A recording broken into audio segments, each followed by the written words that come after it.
বলতি বেলেঘাটা অঞ্চলের সভাপতি সম্মানীয় মেহেদি হাসান মহাশয়।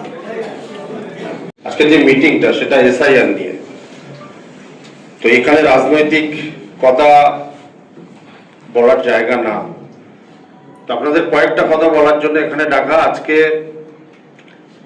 আপনারা যারা উপস্থিত হয়েছেন, আমাদের একটা জিনিস আমাদের খুব বাজে লাগে, যে জিনিসটা আমরা ডেকেছিলাম স্পেশাল, মানে প্রত্যেক বুথের কিছু কিছু মেন আমাদের বিএলএদের, কিন্তু দেখছি আপনারা অনেক লোক উপস্থিত হয়েছেন। আমাদের 70-80 জনের 100 জনের মতো এ ছিল 150টা চেয়ার, এখনো 100 লোক আপনারা দাঁড়িয়ে আছেন, দেখতে খারাপ লাগে এটা। যাই হোক, আপনাদের ধন্যবাদ যারা এসছেন। গত দুদিন আগে আমাদের সর্বভারতীয় সাধারণ সম্পাদক এবং আমাদের নেতা বাংলা যুবরাজ অভিষেক বন্দ্যোপাধ্যায় একটা ভিডিও কনফারেন্স করে আমাদের কিছু নির্দেশ দিয়েছে। সেই নির্দেশকে মাথায় রেখেই আজকের এই প্রস্তুতি সভা।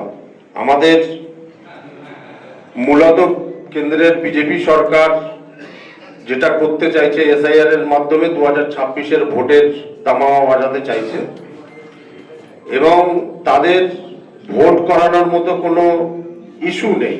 ভোট করাতে গেলে ইস্যু লাগে, মানুষের কাছে ভোট চাইতে গেলে ইস্যু লাগে। আমাদের 1000টা ইস্যু আছে। মমতা বন্দ্যোপাধ্যায় মাননীয় মুখ্যমন্ত্রীর আমাদের 70টার উপরে প্রকল্প আছে, আমরা উন্নয়ন করেছি, মানুষের সঙ্গে ভালো ব্যবহার করেছি, আমাদের ভোট চাওয়ার জায়গা আছে। কিন্তু বিজেপির কাছ থেকে যদি আপনি হিন্দু, মুসলমান, পাকিস্তান এবং মন্দির মসজিদ এই 3টে বিষয় কেড়ে নেন, তারপরে কোনো বিজেপি নেতার 5 মিনিট মঞ্চে বলার আর অন্য বিষয়ের উপরে ক্ষমতা নেই।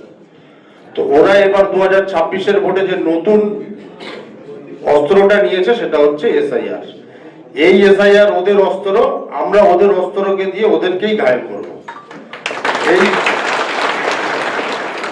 এই এসআইআর এর যে বিষয়টা, আমরা প্রত্যেকটা অঞ্চলে, আমাদের নেতা বলেছেন প্রত্যেকটা অঞ্চলে একটা করে, মিনিমাম একটা করে, কোন অঞ্চলে যদি প্রয়োজন মনে করে দুটোও করতে পারে, হেল্প ডেস্ক, প্রত্যেকটা অঞ্চলে একটা মেন হেল্প ডেস্ক থাকবে। সেখানে সেই অঞ্চলের ভোটাররা, কোনো নাগরিক যদি কোনো রকম সমস্যায় পড়ে, সেখানে হেল্পলাইন নাম্বার দেওয়া থাকবে, সেই নাম্বারে ফোন করবে এবং তারা আসবে। সেখানে আমাদের সকাল 8টা থেকে বিকাল 5টা অবধি আমাদের লোক ল্যাপটপ নিয়ে বসে থাকবে।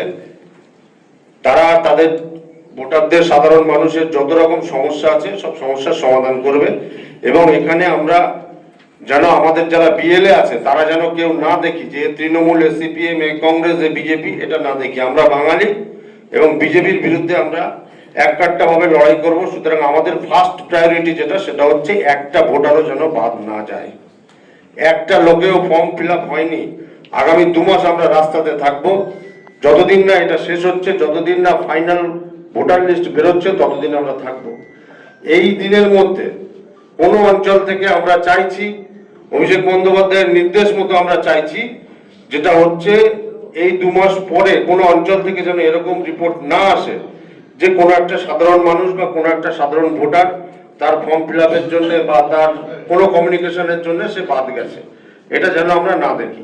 সুতরাং আমাদের যারা প্রত্যেক বুথের যারা বিএলএ আছে, বুথ লেভেল অফিসার যেখানেই যাবে তার ছায়াসঙ্গী হিসেবে বুথ লেভেল এজেন্টকে থাকতে হবে। এবং যারা বিএলএ আছেন তাদেরকে বারবার এটা আমি মনে করিয়ে দিচ্ছি, দিদির দুধ যে অ্যাপটা আছে তারা প্রত্যেকে নিজের কাছে ডাউনলোড করে রাখবেন। কারণ সেখানে 2002, 3, 4-এর ভোটার লিস্ট সহ 2024-25 সালের ভোটার লিস্ট সেখানে আপলোড করা আছে। সুতরাং যে বাড়িতেই যাবেন, যে ভোটারের কাছে যাবেন, সঙ্গে সঙ্গে আপনারা সেটা ম্যাচ করে নিতে পারবেন। ধরুন কোনোদিন কোনো বিএলও অফিসার সে একটা বুথে 50টা ফর্ম ফিল আপ করেছে, সেই 50টা ফর্মের রিসিপ্ট আমাদের বিএলএদের কাছে থাকবে এবং দিন শেষে সেই 50টা ফর্ম ওই দিদির দুধ অ্যাপে আমরা আপলোড করে দেবো। সঙ্গে সঙ্গে আপলোড করতে হবে এটা। বিএলএ অনেক বুথে আমাদের আছে, যেটা প্র্যাকটিক্যালি সমস্যা, আমি বলছি আপনারা কেউ মাইন্ডে নেবেন না। অনেক বুথে আমাদের বিএলএ আছে বা বিএলএদের নাম দেওয়া হয়েছে, তারা হয়তো ওই ফর্মটা ফিল আপ করতে পারবে না। অনেক বুথে এরকম আছে, আমি বলছি না তারা অযোগ্য, বাট হতে পারে এরকম বিএলএ। আমি আমার অঞ্চলেও আছে, আমি দেখেছি। সুতরাং সমস্ত ব্লকের ক্ষেত্রেও আমি মনে করি 2-4টে ক্ষেত্রে এরকম ঘটবে। তো সেখানে আমি বলবো সেই বিএলএ তার একজন সহযোগী যে ফর্মটা বোঝে, যে ফর্মটা ফিল আপ করতে পারে, যে কথা বলতে পারে, তাকে এরকম 1-2জনকে সঙ্গে নিয়ে প্রত্যেক ভোটারের বাড়ি বাড়ি বিএলওর সঙ্গে যাও। আর প্রত্যেক অঞ্চল সভাপতিকে আমি রিকোয়েস্ট করবো, যেহেতু এই প্রোগ্রামটা আগামী 2 মাস ধরে চলবে, যতক্ষণ না আমাদের ফাইনাল ভোটার লিস্ট আউট হচ্ছে, যারা আমাদের বিএলএ আছে তাদের সঙ্গে যে কোনো ভাবে প্রত্যেক অঞ্চল সভাপতি তাদেরকে বলে হোক, বুঝিয়ে হোক, পারিশ্রমিক দিয়ে হোক, তাদেরকে কিন্তু বিএলওর ছায়াসঙ্গী করতে হবে। এটা আমাদের নেতার নির্দেশ, সুতরাং এটা পালন করতেই হবে। আপনারা এসছেন আজকে এসআইআর নিয়ে যে আমাদের আলোচনা, আপনারা বিভিন্ন সংবাদ মাধ্যম বা সোশ্যাল মিডিয়ার মাধ্যমে দেখেছেন। আমরা ওই অ্যাওয়ারনেস ক্যাম্প করছি, আগামী দিনেও করব। দল যেভাবে নির্দেশ দেবে আমরা সেভাবে করব। যেটা করেছিলাম এখনো করছি, সেই স্ট্যান্ডেই আছি। সুতরাং তার সঙ্গে এখানে কোনো মিল নেই, এটা দলের প্রোগ্রাম, দল নির্দেশ দিয়েছে, দলের নির্দেশ মতোই আমরা এই প্রোগ্রাম করছি।